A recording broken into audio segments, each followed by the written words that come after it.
Bueno, que Dios los bendiga, mis hermanos. Bendiciones. En el día de hoy yo vengo a darle una pequeña parte de la enseñanza acerca de la organización del reino de las tinieblas. Y primeramente quisiera que fuéramos a Colosenses 1:16. Si quieren no lo busquen, el hermano si lo puede poner en la pantalla. Dice Colosenses 1:16: porque en Él fueron creadas todas las cosas, las que hay en los cielos y las que hay en la tierra, visibles e invisibles, sean tronos, sean dominios, sean principados, sean potestades. Todo fue creado por medio de Él y para Él. Amén.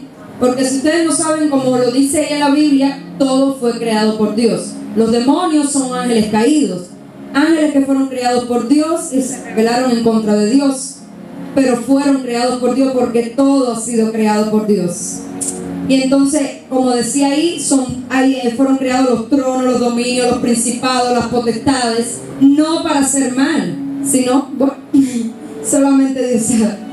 Y en Efesios 6:10-12 también habla acerca de que fueron creados los principados, las potestades, gobernadores de las tinieblas, huestes espirituales de maldad en las regiones celestes. Entonces los tronos es un reino que se ha manifestado de generación en generación sobre una o varias naciones, como el trono de Inglaterra, de España. Esos son ejemplos que están puestos. Y entonces aquí me decía que podemos ver un imperio conquistado, el dominio sobre todas las naciones que antes eran sus colonias. En lo espiritual es lo mismo. Son gobiernos que gobiernan sobre varios países. Son gobiernos dirigidos por las tinieblas que gobiernan sobre los países. Por eso a veces, como en Cuba, que dicen que domina la Virgen de la Caridad. Amén. Eso es un dominio de las tinieblas. Amén. Y eso es un trono que hay implantado ahí en Cuba que hay que derribar. Amén. Y entonces también hay un ejemplo en Nabucodonosor, rey de Babilonia, Daniel 2:37 y Isaías 47:5. Si quieren lo apuntan para que después lo lean, porque no creo que hay mucho tiempo. Entonces dice que en la escritura vemos como Dios llama a Satanás como algunos espíritus de alto rango con nombre de reyes. Y vamos a buscar Isaías 14:12.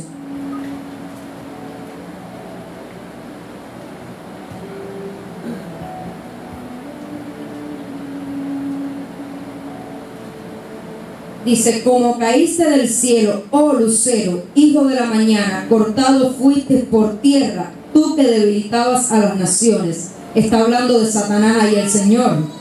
Fue enviado hacia la tierra, pero él era un lucero. Amén. Él era encargado de la oración en el reino de allá arriba, en el reino de Dios. Amén. Por eso es que hoy muchas veces las personas dicen: pero ¿por qué no podemos escuchar esa música si no hay nada de malo? No, sí hay algo de malo, porque el enemigo está metido en esas canciones lindas. Ahí si nos ponemos a fijarnos, siempre va a haber una segunda parte, siempre va a haber alguna palabrita ahí adentro que no es agradable delante de Dios. Amén. Como el pastor decía, las novelas, que no viéramos las novelas. Yo veía una novela que dan, creo que a las 7, a las 8, no sé, pero ellos hablan de los ángeles caídos, que ellos son ángeles caídos y que son buenos. Pero entonces están vestidos con calaveras. Y yo decía: pero Señor, no nos daremos cuenta que los ángeles caídos son demonios. ¿Cómo vamos a estar diciendo que los demonios son buenos? ¿Cómo vamos a ver como que es una buena opción? Amén. Entonces, ya que está revelando los tronos que deben ser derribados para liberar la nación. Amén. El dominio es una jerarquía que, como su nombre lo indica, es un poder y como tal puede tener diversos avances. Son espíritus vinculados con los reinos sin tener uno propio. Estos son los que están sobre las organizaciones mundiales como la ONU o las comunidades europeas. Espíritus que dominan gente de todo el mundo a través de las religiones de filosofía, como la nueva era, humanidades altas y sociedades secretas como la masonería, el nazismo y el neonazismo. No sé si han escuchado la masonería, que ellos dicen de que Por lo menos ahí en Cuba yo tengo a alguien muy cercano que él dice que él es masón. Pero entonces él dice que él es su propio Dios, que él cree en su propia fe. Amén. Entonces los principados son espíritus territoriales encargados de gobernar naciones. Su labor consiste en afectar masivamente el mayor número de personas, operando con desgracias nacionales tales como terremotos, ciclones, suicidios masivos, intoxicaciones masivas, epidemias, hambruna. Cuando vemos muchas veces, mis hermanos, que aquel se quitó la vida, eso no es porque Dios lo quería. Ese fue Satanás el que provocó de que se quitara la vida. Amén. Porque si no lo saben, cuando nos quitamos la vida nosotros no vamos con el Señor, vamos para el infierno, porque nosotros no somos quienes para quitarnos la vida. Amén. Entonces las potestades o poderes de las tinieblas son espíritus comisionados, fuerzas de maldad o brazos de poder satánico, a través de los cuales Satanás estimula, manipula, seduce y controla para desatar sobre cierto sector de la población un tipo de pecado, como la brujería, el lesbianismo, la idolatría, el alcoholismo, la prostitución. Yo hoy venía por el pasillo de mi casa antes de venir para acá y decía, Señor, ¿cómo se siente la diferencia de espíritu? Venía una muchacha delante de mí que era mujer, pero quieren ser otra cosa. Y entonces yo sentía una presencia extraña y yo decía, Señor, ¿cómo uno puede sentir la presencia de los demonios en su vida? Y ellos no se dan cuenta. Yo sentía algo fuerte, algo malo, ¿sabe? Que me daba cuenta. Y no, en su cara ella no tenía pintado que ella lo era porque estaba vestida de mujer. Estaba vestida como una mujer normal, como lo que es. Pero yo me di cuenta que había algo más allá. Amén.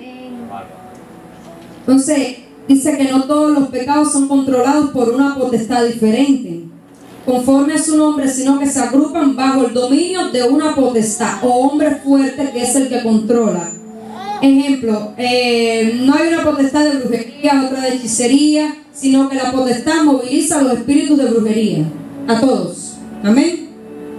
Entonces los gobernadores de las tinieblas de este siglo es una categoría que se encarga de los gobernantes y personas en influencia, además de los ministros, los líderes. Por eso en todo momento tenemos que estar hablando por los líderes, los ministros de la iglesia, por los gobernantes del país, porque el enemigo, los gobernadores de las tinieblas como tal, que son los que se encargan de eso, se encargan de estar ahí tirándole dardos constantemente a los ministros, a los líderes. Por eso a veces vemos que estaban tan altos, pero desviaron su mirada por un momento y el enemigo los tumbó, los derribó su ministerio, lo derribó todo, porque el enemigo tiene poder, no más que Dios, pero tiene poder.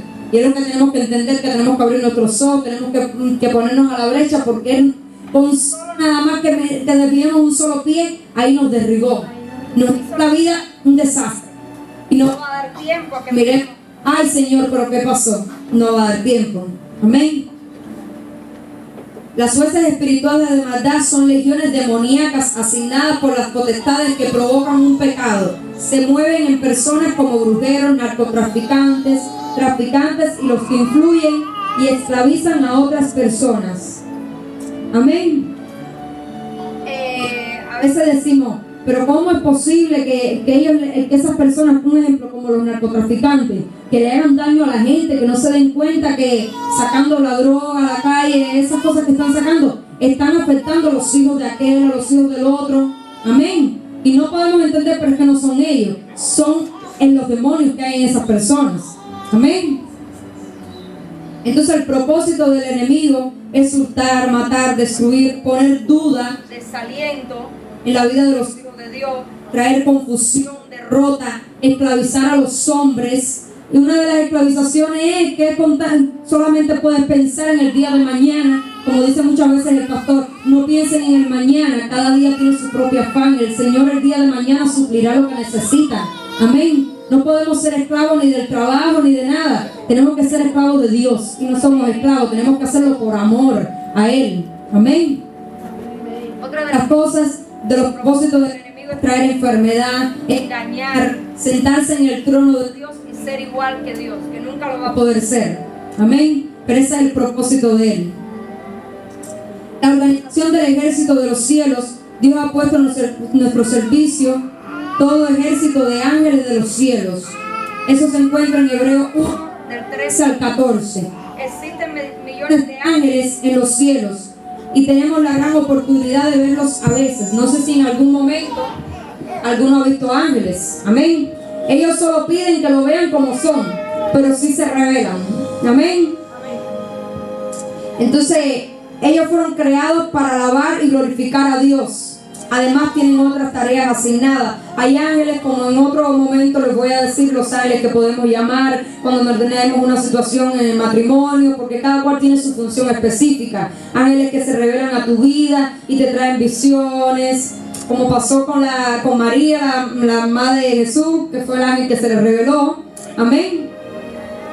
Pero cada cual tiene su función. Y creo que voy a terminar ahí para dar en el otro momento acerca de los ángeles. Amén. Entonces, espero que con estas enseñanzas, porque es una enseñanza, no es una prédica, que sea de bendición y que nuestros ojos se abran al mundo espiritual, que podamos ver que cuando está aconteciendo algo en nuestras vidas no es porque no es la persona, sino es el enemigo, el demonio que hay detrás. Amén. Bueno, Dios los bendiga.